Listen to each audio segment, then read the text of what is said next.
Hello friends, welcome back to another video. Friends, कैसे हैं आप लोग? आशा करते हैं आप लोग अच्छे होंगे और अपना पढ़ाई अच्छे से कर रहे होंगे। आज के इस वीडियो में हम लोग डिस्कस करेंगे पुष्यभूति वंश या वर्धन वंश के बारे में और जानेंगे इससे संबंधित जितने भी इंपॉर्टेंट फैक्ट्स हैं उसको। तो आइए शुरू करते हैं इस टॉपिक को बिना वक्त गंवाए और जानते हैं इन महत्वपूर्ण फैक्ट्स को जो आपकी परीक्षा की दृष्टि से अति महत्वपूर्ण रहने वाला है। गुप्त वंश के पतन के बाद जिन नए राजवंशों का उद्भव हुआ था उनमें मैत्रक, मौखरी, पुष्यभूति, परवर्ती गुप्त और गौड़ प्रमुख थे। इन राजवंशों में पुष्यभूति वंश के शासकों ने सबसे विशाल साम्राज्य स्थापित किए।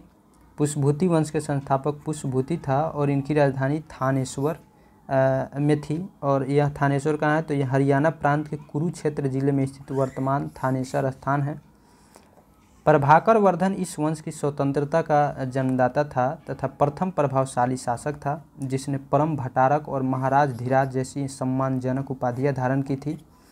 प्रभाकर वर्धन की पत्नी यशोमती से 2 पुत्र राजवर्धन और हर्षवर्धन तथा एक कन्या राजश्री उत्पन्न हुई थी। राजश्री का विवाह कनौज के मौखरी राजा ग्रहवर्मा के साथ हुआ।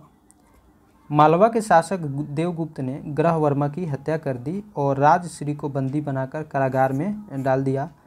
राजवर्धन ने देवगुप्त को मार डाला, परंतु देवगुप्त के मित्र गौड़ नरेश शशांक ने धोखा देकर राजवर्धन की हत्या कर दी। शशांक शैव धर्म का अनुयायी था और इसने बोधि वृक्ष को कटवा दिया था। बोधि वृक्ष जो बोधगया में है उसको कटवा दिया था। राजवर्धन की मृत्यु के बाद 606 ईस्वी में 16 वर्ष की अवस्था में हर्षवर्धन थानेश्वर की गद्दी पर बैठा। हर्ष को शिलादित्य के नाम से भी जाना जाता था और इसने परम भट्टारक नरेश की उपाधि धारण की थी। हर्ष ने शशांक को पराजित करके कनौज पर अधिकार कर लिया तथा उसे अपनी राजधानी बनाया। हर्ष और पुलकेशिन द्वितीय के बीच नर्मदा नदी के तट पर युद्ध हुआ जिसमें हर्ष की पराजय हुई। जिस युद्ध में हर्ष की पराजय हुई। चीनी यात्री हेनसांग हर्षवर्धन के शासनकाल में ही भारत आया था। हेनसांग यात्रियों में राजकुमार, नीति का पंडित एवं वर्तमान शाक्यमुनि कहा जाता है हेनसांग को। वह नालंदा विश्वविद्यालय में पढ़ने एवं बौद्ध ग्रंथ संग्रह के उद्देश्य से भारत आया था। हर्ष यानी हर्षवर्धन 641 ईस्वी में अपने दूत चीन भेजे तथा 643 ईस्वी एवं 645 ईस्वी में 2 चीनी दूत उसके दरबार में आए थे। हर्ष ने कश्मीर के शासक से बुद्ध के दंत अवशेष बलपूर्वक प्राप्त किए थे। हर्ष के पूर्वज भगवान शिव और सूर्य के अनन्य उपासक थे। प्रारंभ में हर्ष भी अपने कुल देवता शिव का परम भक्त था।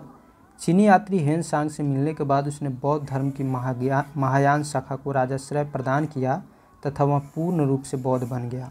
हर्ष के समय में यानी हर्षवर्धन के समय में नालंदा महाविहार महायान बौद्ध धर्म की शिक्षा का प्रधान केंद्र था। हर्ष के समय में प्रयाग में प्रति 5वें वर्ष एक समारोह आयोजित किया जाता था जिसे महामोक्ष परिषद कहा जाता था और हेनसांग स्वयं 6ठे समारोह में सम्मिलित हुआ था। बाणभट्ट हर्ष के दरबारी कवि थे। उन्होंने हर्षचरित एवं कादम्बरी की रचना की थी। बाणभट्ट के गुरु भरचू थे। प्रियदर्शिका, रत्नावली तथा नागानंद नामक 3 संस्कृत नाटक ग्रंथों की रचना हर्ष ने की थी। कहा जाता है कि धावक नामक कवि ने हर्ष से पुरस्कार लेकर उसके नाम से तीनों नाटक लिख दिए थे।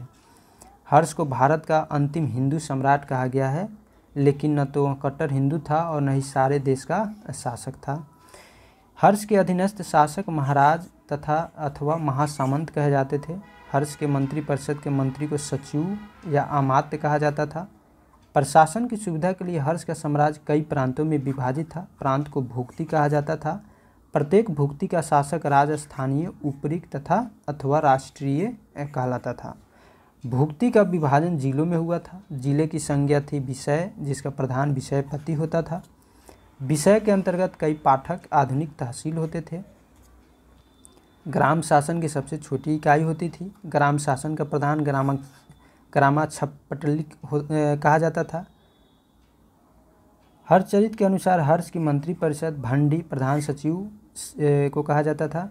सिंहनाद प्रधान सेनापति होता था। कुंतल अश्व सेना का प्रधान, स्कंदगुप्त गज सेना का प्रमुख कहलाता था। पुलिस कर्मियों को चाट या भाट कहा गया है।